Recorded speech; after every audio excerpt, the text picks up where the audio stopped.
So tonight we are picking up with the second chapter of the first part of George Orwell's 1984. Sorry it's so late, but I realize most of you are only watching this on YouTube, so you don't actually know how late it is. But it was a later night for me than I expected, so I apologize. But like I said, we're going to try to get at least the chapter 2 or section 2 of the first part done, and maybe section 3. We'll see how it goes.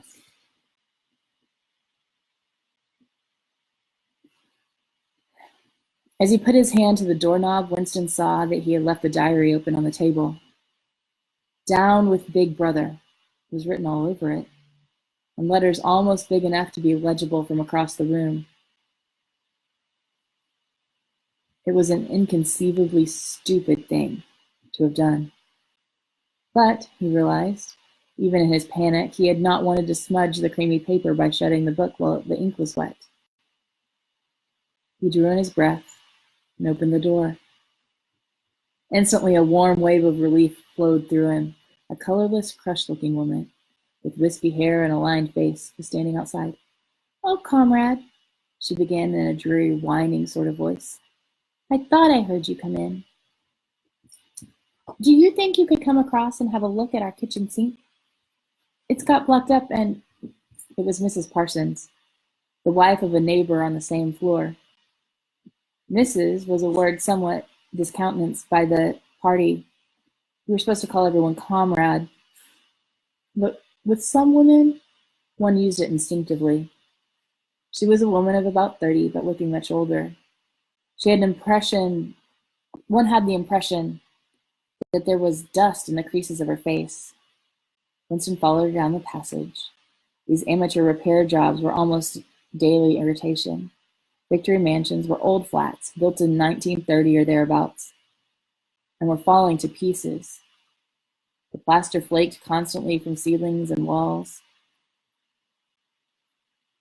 The pipes burst in every hard frost. The roof leaked whenever there was snow. The heating system was usually running at half steam when it was not closed down altogether for motives of economy. Repairs, except for what you could do yourself, had to be sanctioned by remote committees, which were liable to hold even the mending of a window pane for 2 years. "Of course, it's only because Tom isn't home," said Mrs. Parsons vaguely. The Parsons' flat was bigger than Winston's and dingy in a different sort of way. Everything had a battered, trampled-on look, as though the place had been visited by some large, violent animal. Games, impedimenta, hockey sticks, boxing gloves, reverse football, a pair of sweaty shorts turned inside out, lay all over the floor, and on the table there was a litter of dirty dishes and dog-eared exercise books. On the walls were scarlet banners of the Youth League and the Spies and a full-size poster of Big Brother.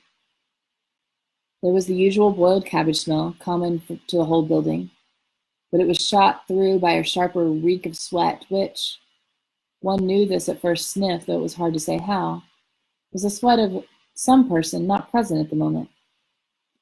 There was in another room, someone with a comb and a piece of toilet paper was trying to keep tune with the military music, which was still issuing from the telescreen.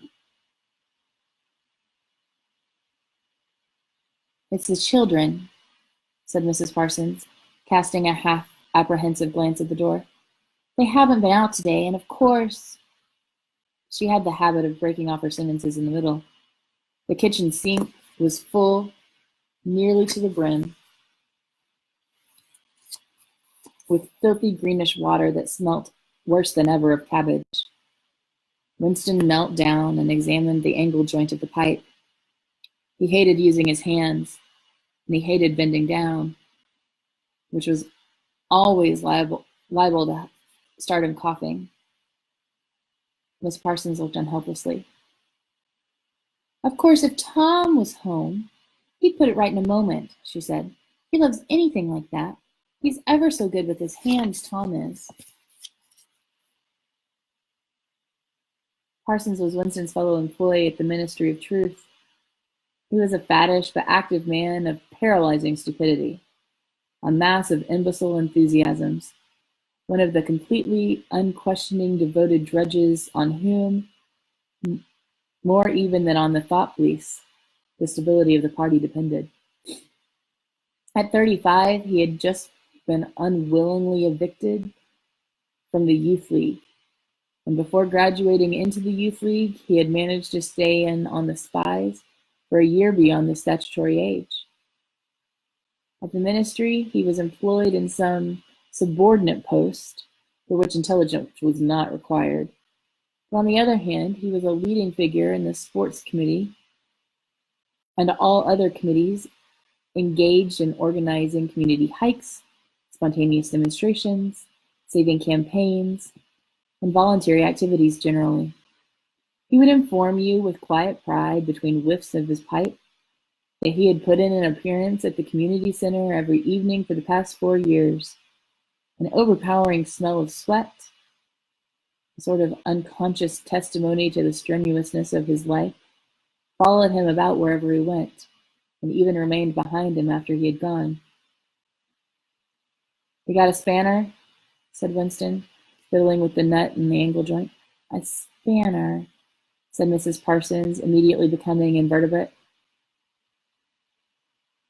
I don't know. I'm sure. Perhaps the children..." There was a trampling of boots and another blast on the comb as the children charged into the living room. Mrs. Parsons brought the spanner. Winston let out the water and disgustedly removed the clot of human hair that had blocked up the pipe. He cleaned his fingers as best he could in the cold water from the tap and went back into the other room. "Up with your hands!" yelled a savage voice. A handsome, tough-looking boy of 9 had popped up from behind the table and was menacing him with a toy automatic pistol, while his small sister, about 2 years younger, made the same gesture with a fragment of wood. Both of them were dressed in blue shorts, gray shirts, and red neckerchiefs. They were the uniforms of the spies. Winston raised his hands above his head, but with an uneasy feeling. So vicious was the boy's demeanor that it was not altogether a game. "You're a traitor," yelled the boy. "You're a thought criminal. You're a Eurasian spy. I'll shoot you. I'll vaporize you. I'll send you to the salt mines." Suddenly they were both leaping around him, shouting, "Traitor!" and "Thought criminal!" The little girl imitating her brother in every movement. It was somehow slightly frightening, like the gambling of tiger cubs, which will soon grow up to be man-eaters. There was a sort of calculating ferocity in the boy's eye, a quite evident desire to hit or kick Winston, and a consciousness of being very nearly big enough to do so. It was a good job that it was not a real pistol he was holding, Winston thought. Mrs. Parsons' eyes flitted nervously from Winston to the children and back again. In the better light of the living room, he noticed with interest that there actually was dust in the creases of her face. "They do get so noisy," she said. "They're disappointed because they couldn't go see the hanging. That's what it is.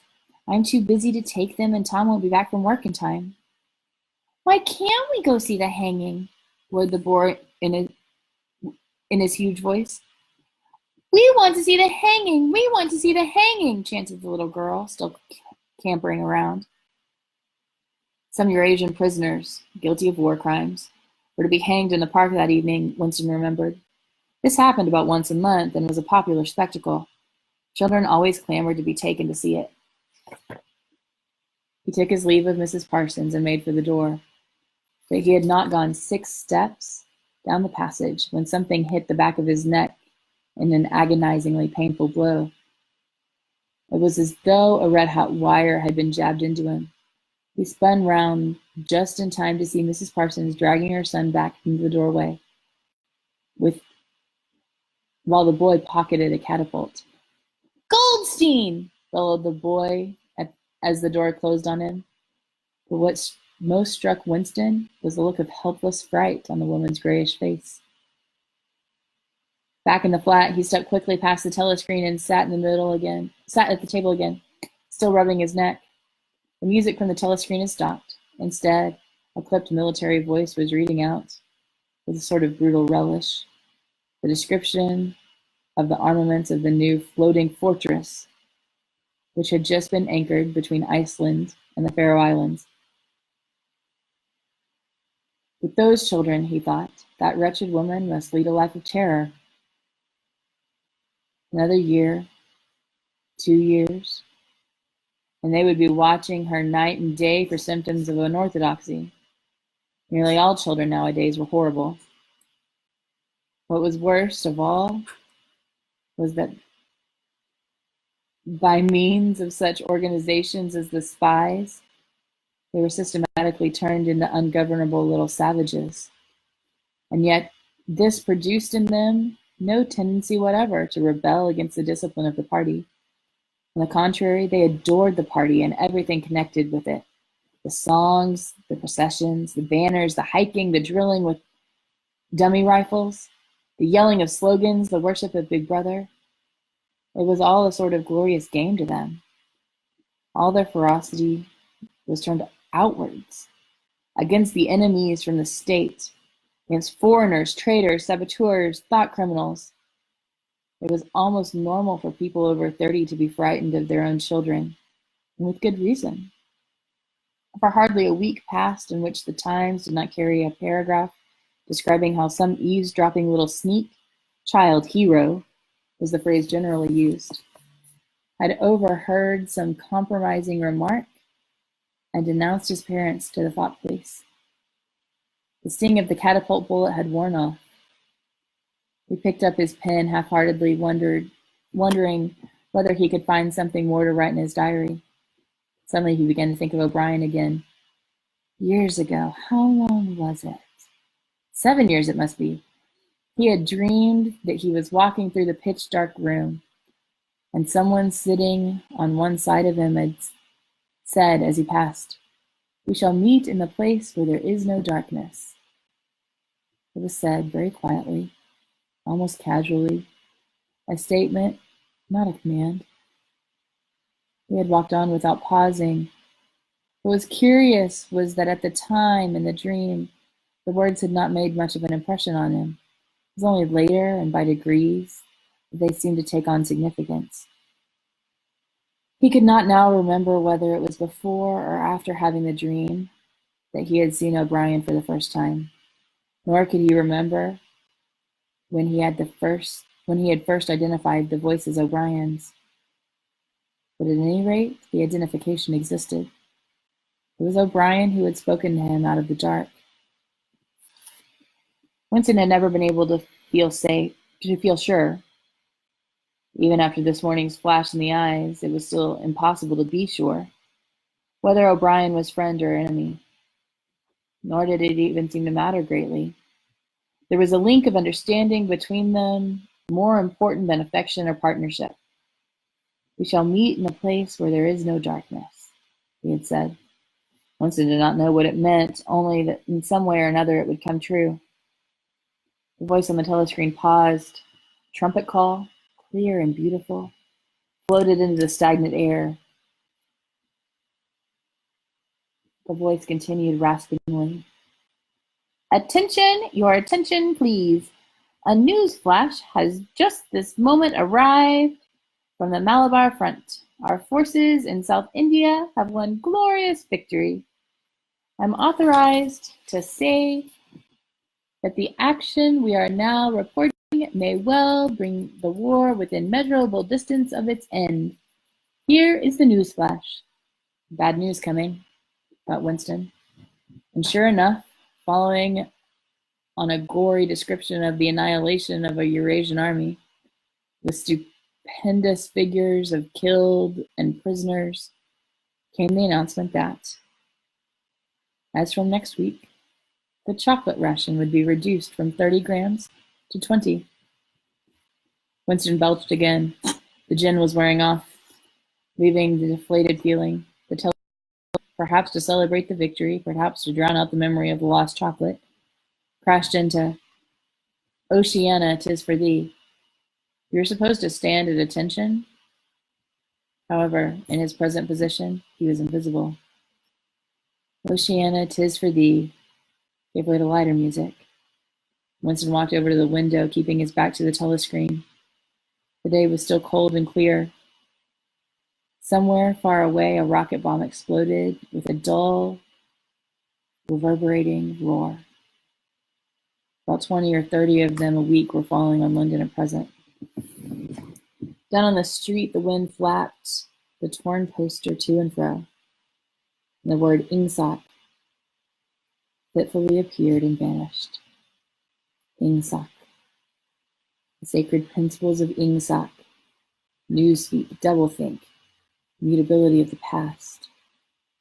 He felt as though he were wandering in the forest of the sea bottom, lost in a momentous world where he himself was the monster.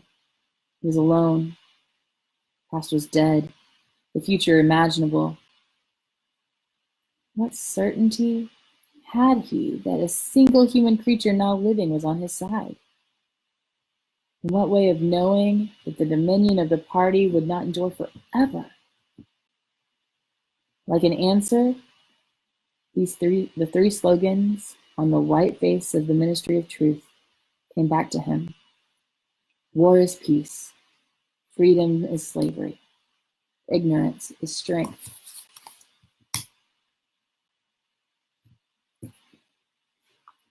He took a 25-cent piece out of his pocket.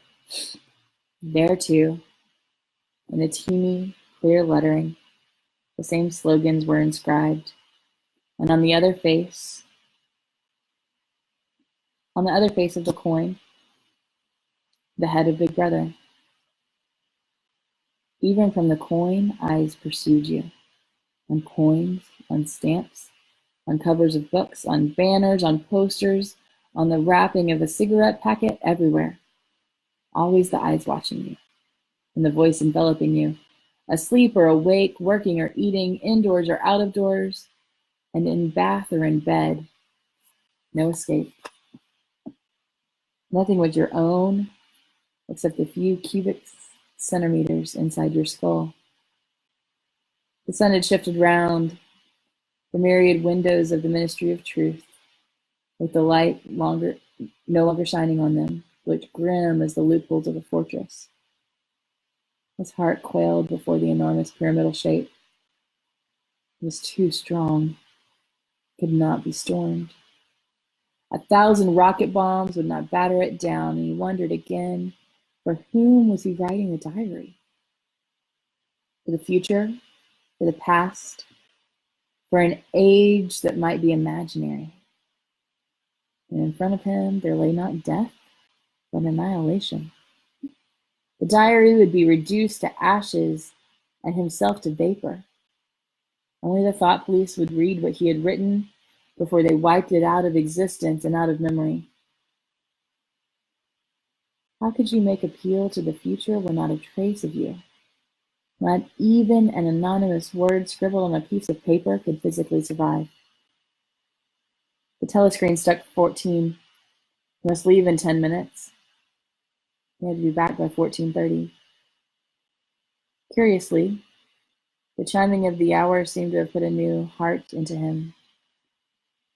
He was a lonely ghost uttering the truth that nobody would ever hear, but so long as he uttered it, in some obscure way, the continuity was not broken. It was not by making yourself heard, but by staying sane that you carried on the human heritage. He went back to the table, dipped his pen, and wrote, "To the future or to the past, to a time when thought is free, when men are different from one another and do not live alone, to a time when truth exists and what is done cannot be undone. From the age of uniformity, from the age of solitude, from the age of Big Brother, from the age of doublethink, greetings." He was already dead, he reflected. It seemed to him that it was only now, when he had begun to be able to formulate his thoughts, that he had taken the decisive step. Consequences of every act were included in the act itself. He wrote, "Thought crime does not entail death. Thought crime is death." Now that he recognized himself as a dead man, it became important to stay alive as long as possible. 2 fingers on his right hand were ink-stained. It is exactly the kind of deed that betray you.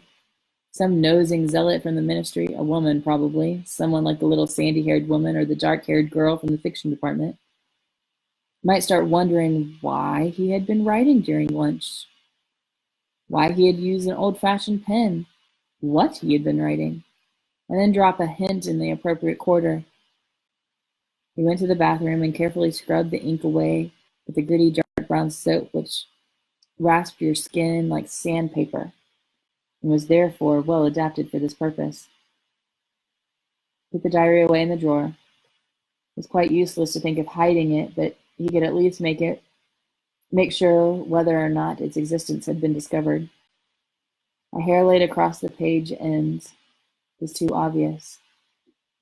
The tip of his finger, he picked up an identifiable grain of whitish dust and deposited it on the corner of the cover, where it was bound to be shaken off if the book was moved. Chapter 3. Winston was dreaming of his mother. He must, he thought, have been 10 or 11 years old when his mother had disappeared.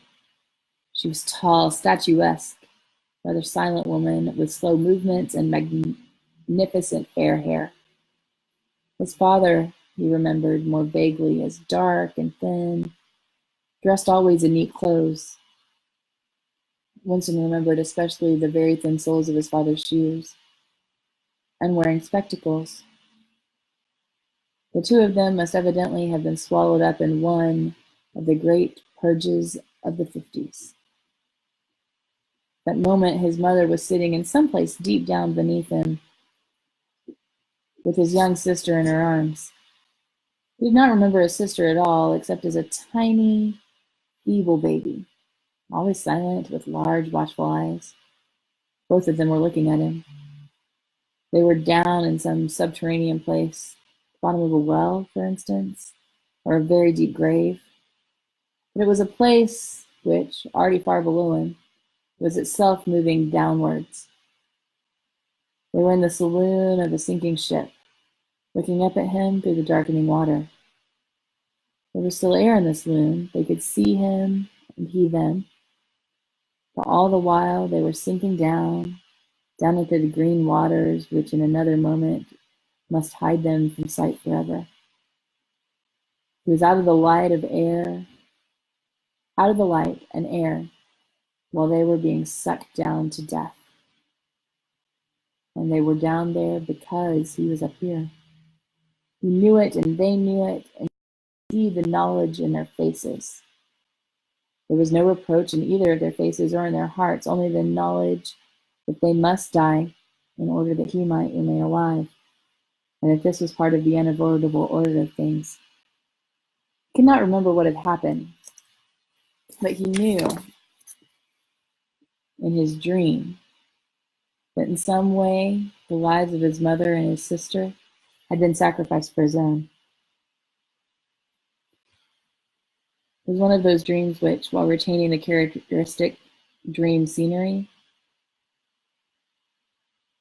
are a continuation of one's intellectual life, and in which one becomes aware of the facts and ideas which still seem new and valuable after one is awake. The thing that now suddenly struck Winston was that his mother's death nearly 30 years ago had been tragic and sorrowful in a way that was no longer possible. Tragedy, he perceived, belonged to an ancient time, to a time where there had still been privacy, love, and friendship, when the members of a family stood by one another without needing to know the reason. His mother's memory tore at his heart, but she had died loving him, when he was too young and selfish to love her in return, because somehow, he did not remember how, She had sacrificed herself to a conception of loyalty that was private and unalterable. Such things, he saw, could not happen today. Today, there were fear and hatred and pain, but no dignity of emotion or deep or complex sorrows. All this he seemed to see in the large eyes of his mother and his sister, looking up at him through the green water, hundreds of fathoms down and still sinking. Suddenly he was standing on the short springy turf on a summer evening when the slanting rays of the sun gilded the ground. The landscape that he was looking at recurred so often in his dreams that he was never fully certain whether or not he had seen it in the real world. In his waking thoughts,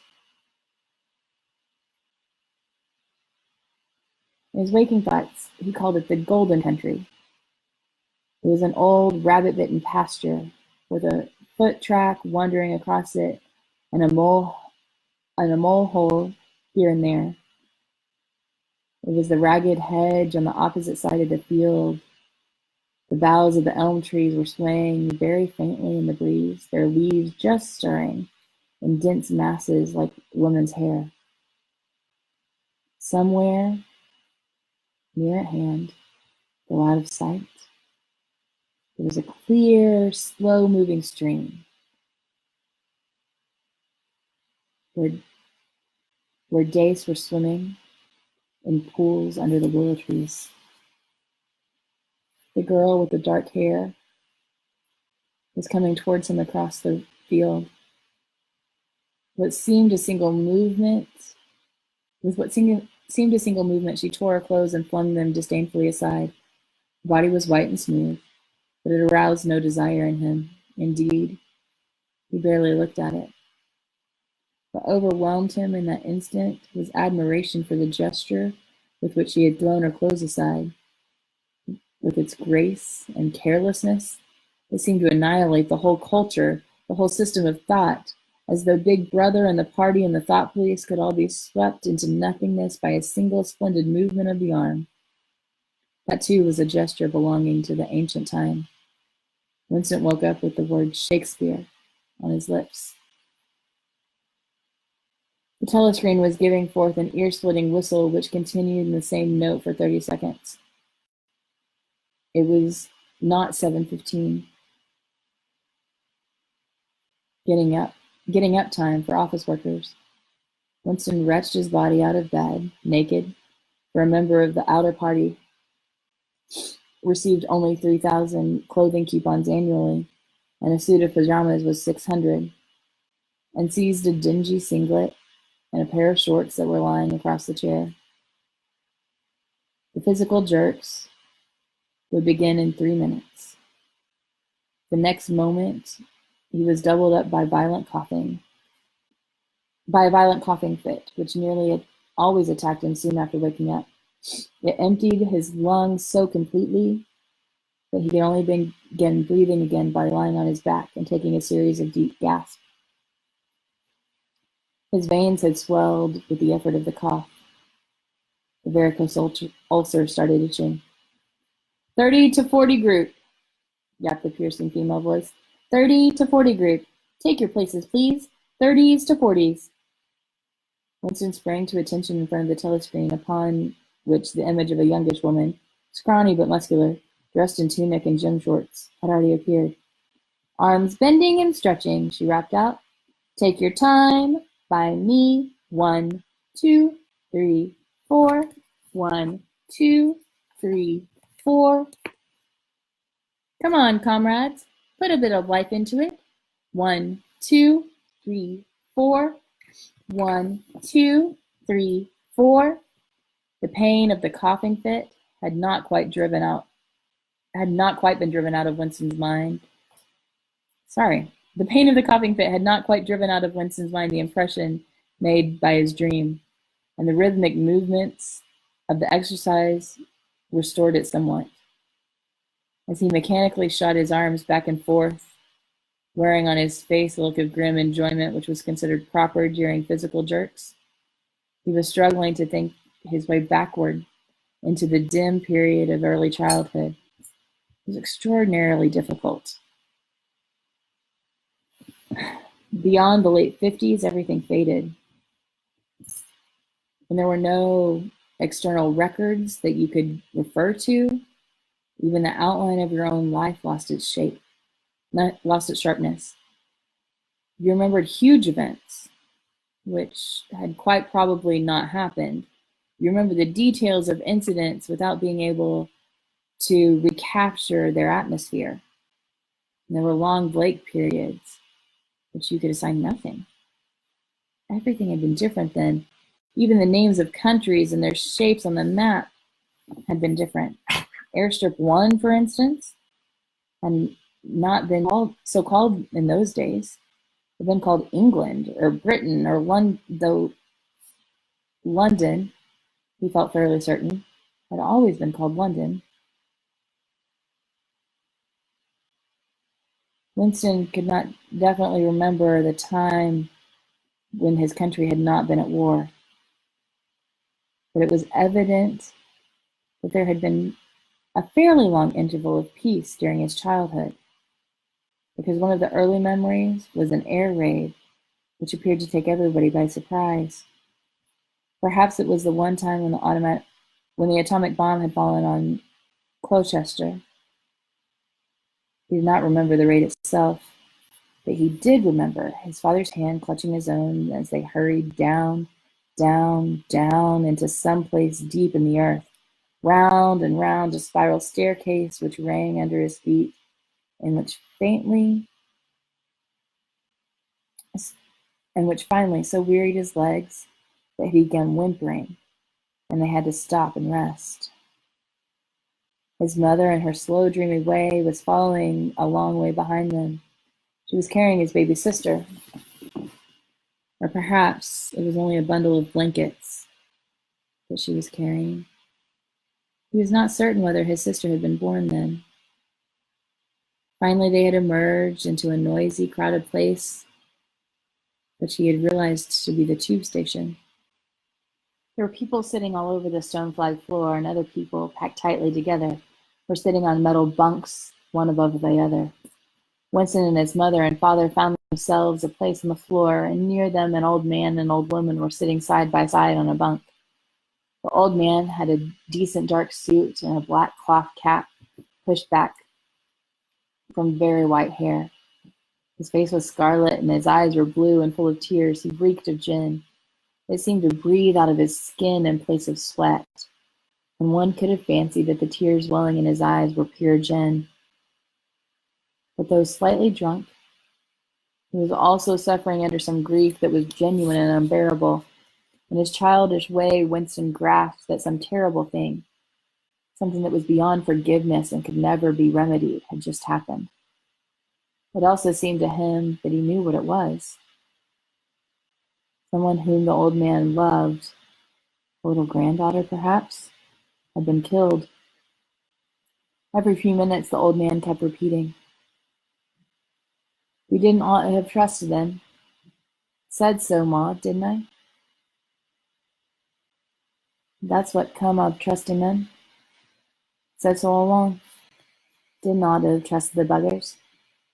But which buggers they did not have trusted, Winston could not now remember. Since about that time, war had literally been continuous. Though strictly speaking, it had not always been the same war. For a month during his childhood, there had been a confused street fighting in London itself, some of which he remembered vividly. But to trace out of the history of the whole period, to say who was fighting whom at any given moment, would have been utterly impossible, since no written record and no spoken word ever made mention of any other other than the existing one. At this moment, for example, in 1984, it was 1984, Oceania was at war with Eurasia and in alliance with East Asia.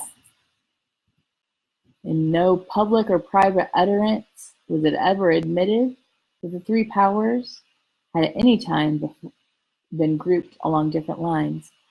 Actually, As Winston well knew, it was only 4 years since Oceania had been at war with East Asia and in alliance with Eurasia. But that was merely a piece of furtive knowledge which he happened to possess because his memory was not satisfactorily under control. Officially, the change in partners never happened. Oceania was at war with Eurasia. Therefore, Oceania had always been at war with Eurasia. The enemy of the moment always represented absolute evil, and it followed that any past or future agreement with him was impossible. The frightening thing, he reflected for the 10,000th time as he forced his shoulders painfully backwards, his hands on hips. They were gyrating their bodies from the waist, an exercise that was supposed to be good for the back muscles. The frightening thing was that it might all be true. If the party could thrust its hand into the past and say this or that event, it never happened, but that surely was more terrifying than mere torture and death. The party said Oceania was never in an alliance with Eurasia. He, Winston Smith, knew that Oceania had been in alliance with Eurasia as short a time as 4 years ago. But where did that knowledge exist? Only in his own consciousness, which in any case must soon be annihilated, and if all others accepted the lie that the party imposed, if all records told the same tale, then the lie passed into history and became truth. Who controls the past? Ran the party's slogan. Who controls the past? Ran the party's slogan. Controls the future. Who controls the present controls the past. And yet the past, though of its nature alterable, had never been altered. Whatever was true now was true from everlasting to everlasting. It was quite simple. All that was needed was an unending series of victories over your own memory. Reality control, they called it in Newspeak. Doublethink. Stand easy, barked the instructress, a little more genially. Winston sank his arms to his sides and slowly refilled his lungs with air. His mind slid away into the labyrinthine world of doublethink. To know and not to know, to be conscious of complete truthfulness while telling carefully constructed lies, to hold simultaneously two opinions which canceled out, knowing them to be contradictory and believing in both of them, to use logic against logic, to repudiate morality while laying claim to it, to believe that democracy was impossible and that the party was the guardian of democracy, to forget whatever it was necessary to forget, then draw it back into memory again the moment it was needed, and then promptly forget it again, and above all, to apply the same process to the process itself. That was the ultimate subtlety, consciously to induce unconsciousness, then once again, to become unconscious of the act of hypnosis you had just performed. Even to understand the word doublethink involved the use of doublethink. The instructress called them to attention again. And now let's see which of us can touch our toes, she said enthusiastically. Right over from the hips, please, comrades. 1, 2, 1, 2. Winston loathed this exercise, which sent shooting pains all the way through his heels to his buttocks, and often ended by bringing on another coughing fit. The half-pleasant quality went out of his meditations. The past, he reflected, had not merely been altered, it had actually been destroyed. For how could you establish even the most obvious fact when there existed no record outside your own memory? He tried to remember in what year he had first heard mention of Big Brother. He thought it must have been sometime in the 60s. It was impossible to be certain. In the party histories, of course, Big Brother figured the leader and guardian of the revolution since its very earliest days. His exploits had been gradually pushed backwards in time until already they extended into the fabulous world of the 40s and 30s, when the capitalists in their strange cylindrical hats still rode through the streets of London with great gleaming motor cars and horse carriages with glass sides. There was no knowing how much of this legend was true and how much invented. Winston could not even remember at what date the party had itself come into existence. He did not believe he had ever heard of the word ingsoc before 1960, but it was impossible to know its old speak form, English socialism, that is to say. It had been current earlier. Everything melted into mist. Sometimes, indeed, you could put your finger on a definite lie. It was not true, for example, as claimed by the party history books, that the party invented airplanes. He remembered airplanes since his earliest childhood, but you could prove nothing. There was no evidence. Just once in his whole life, he had held in his hands unmistakable documentary proof of the falsification of a historical fact. And on that occasion, "Smith!" screamed a shrewish voice from the telescreen. 6079 Smith W. Yes, you. Bend lower, please. You can do better than that. You're not trying. Lower, please. That's better, comrade. Now stand at ease, the whole squad, and watch me. A sudden hot sweat had broken out all over Winston's body. His face remained completely inscrutable. Never show dismay, never show resentment. A single flicker of the eyes could give you away. He stood watching while the instructress raised her arm above her head and, one could not say gracefully, but with remarkable neatness and efficiency, bent over and tucked the first joint of her fingers under her toes. There, comrades, that's how I want to see you doing it. Watch me again. I'm 39 and I've had 4 children. Now look. She bent over again. You see, my knees aren't bent. You can all do it if you want to, she added as she straightened herself up. Anyone under 45 is perfectly capable of touching his toes. We don't all have the privilege of fighting on the front line, but at least we can keep fit. Remember our boys at the Malabar front and the sailors at the floating fortress. Just think of what they have to put up with. Now try again. That's better, comrade. That's much better, she added encouragingly as Winston, the violent lunge, succeeded in touching his toes with knees unbent for the first time in several years.